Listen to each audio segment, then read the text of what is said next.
My name is Daniel Wright. I'm a white American man, born and raised in Ohio. For most of my life, I believed loyalty was something you earned by giving everything you had. I worked long hours, paid the bills, fixed what was broken, and came home every night believing my marriage was solid. I didn't know that while I was building a future, my wife was quietly building an exit. It didn't start with screaming or confrontation. It started with silence, short replies, a phone always face down, a smile that no longer reached her eyes. I told myself marriages went through seasons. I told myself love just needed patience.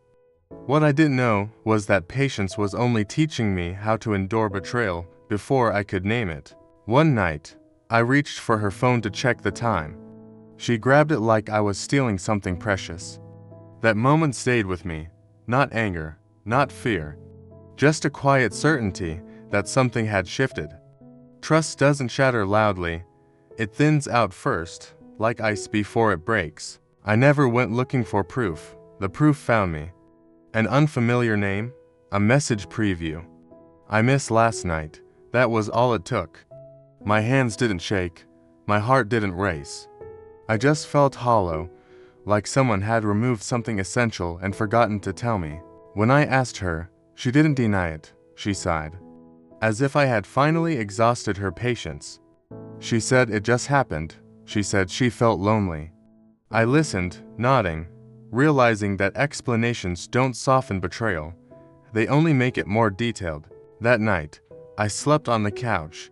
The house felt unfamiliar, like I was trespassing in my own life. I stared at the ceiling, replaying memories that suddenly felt fake. Trips, promises, laughs. I wondered how many of them happened while another man existed in the background. We didn't fight.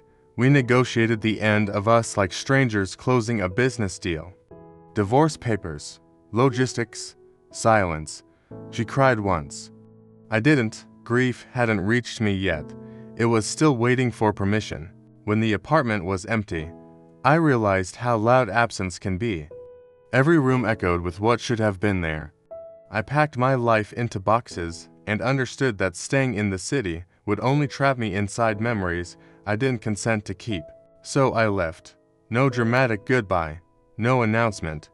I drove west until buildings gave way to fields. I didn't know where I was going. I only knew I needed somewhere quiet enough to hear myself think again.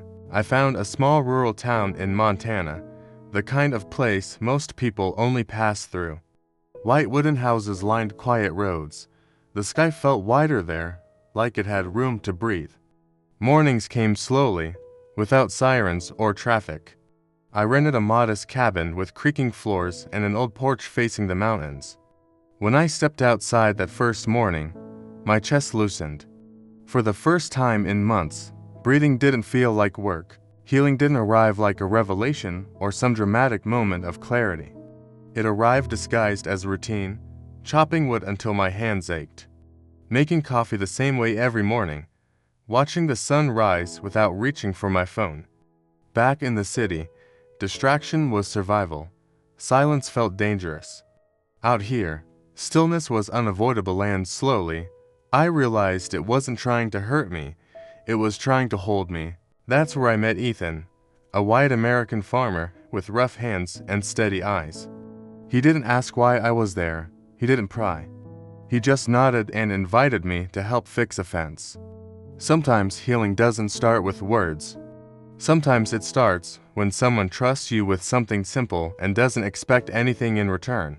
There was also Margaret, an older white American woman who ran the local diner. She remembered everyone's name and their usual order. She never rushed conversations. When she asked how I was doing, she didn't interrupt, she waited. In a world where people talk just to fill space, that kind of patience felt like kindness I had forgotten existed. One evening, sitting quietly at the diner after closing, I finally said it out loud. My wife cheated on me. The words felt heavy in my mouth, but they didn't crush me. Margaret didn't gasp. She didn't judge. She just nodded. Saying the truth didn't reopen the wound, it cleaned it. like letting air reach something that had been festering too long. Out there, no one knew my past. I wasn't the betrayed husband. I wasn't a failure or a cautionary tale. I was just Daniel, a man learning how to exist without constantly proving his worth to someone who never protected it. And for the first time, my value didn't feel negotiable. At night, memories still came, but they didn't scream anymore, they whispered. Scenes were played softly instead of violently.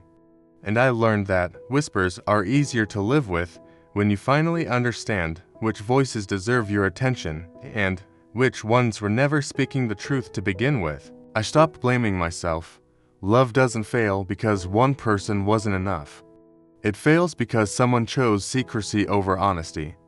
That realization didn't harden me. It didn't turn me bitter. It untied something inside my chest. I wasn't broken. I had just been loyal to someone who wasn't.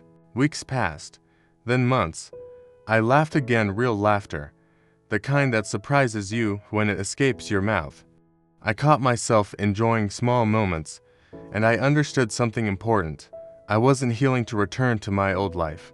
I was healing because that life was never meant to be rebuilt. I wrote letters I never sent, not to forgive her, but to forgive myself for staying longer than I should have, for ignoring my instincts, for explaining away what hurt me. Closure doesn't require permission from the person who caused the damage. Sometimes it only requires honesty with yourself. One morning, standing on the porch as fog lifted from the mountains, I felt something unfamiliar settle in my chest. Peace, not happiness, not excitement, just peace. And for a man who had been slowly breaking for years, that quiet feeling felt like a miracle I never thought I deserved. I understood then that betrayal doesn't end a life, it reveals it. It shows you where you gave too much to someone who gave too little back. It teaches you where your boundaries should have been and why you'll never ignore them again. The city never called me back, neither did she. And for the first time, silence didn't feel like abandonment, it felt like respect. Like the universe finally stopped demanding explanations I no longer owed. I stayed in that town longer than I planned. Days blended into weeks, and weeks into something steady. I built friendships without trying to impress anyone. I found purpose in simple work and honest routines. Not because I was running away anymore, but because I finally knew what I was running toward. A life that didn't require me to explain my pain or shrink myself just to be loved. There was dignity in being ordinary again. No expectations, no performance. Just showing up, doing my part, and going home tired in a good way. I learned that peace isn't loud. It doesn't announce itself. It settles quietly when you stop fighting who you are and stop begging others to see your worth. Love would come again someday, I believed that. But next time, it would meet a different man. A man who knew his value without needing proof. A man who understood that love is not sacrifice without safety, and loyalty should never feel like a gamble where you lose yourself just to keep someone else comfortable. I stopped romanticizing endurance. Staying silent, swallowing pain, calling it strength. Real strength, I learned, is knowing when something is breaking you and choosing to step away before it finished the job. Walking away in failure. Sometimes it's the most honest thing you'll ever do. Being left behind doesn't mean you are weak. Sometimes it means you are strong enough to be real in a world that quietly rewards deception. A world that teaches people to hide instead of heal. I didn't lose my marriage because I wasn't enough. I lost it because I refused to become someone I wasn't. If you're listening to this while your heart feels heavy, hear me clearly. Your story doesn't end where someone else chose to be disloyal. Pain may introduce the chapter, but it doesn't get to write the ending. You still hold the pen, even if your hands are shaking right now. There will come a day when you wake up and realize the ache is quieter, not gone, but manageable. And in that moment, you'll understand that healing isn't about forgetting. It's about remembering who you were before someone taught you to doubt your own worth. My name is Daniel Wright. I was betrayed. I left. And in the quiet of a rural town, I didn't just survive. I rebuilt. I learned. and for the first time in my life, I finally came home to myself.